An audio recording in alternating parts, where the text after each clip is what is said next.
তোমরা যারা আমার ভিডিওগুলো ফলো করো তারা অবশ্যই দেখেছো আমি গত কিছুদিন আগে কিছু শসার গাছ সহ আরও অনেকগুলো গাছ লাগিয়েছিলাম।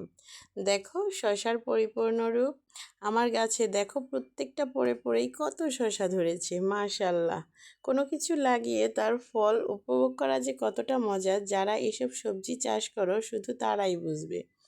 অথবা কোনো কিছুতে পরিশ্রম করার পরে সফল ফলাফল পেতে যারা খুব আনন্দ ভোগ করো তারাই এর আসল মজা বুঝবে। দেখো শসাটা কত বড় হয়েছে।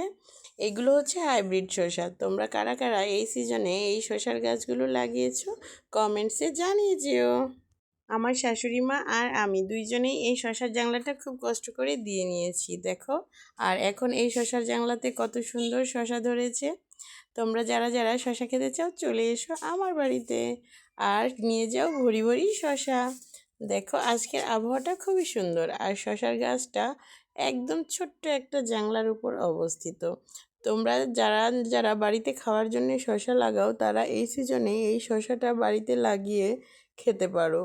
দেখাও আমার শসাগুলো কতটা বড় হয়েছে।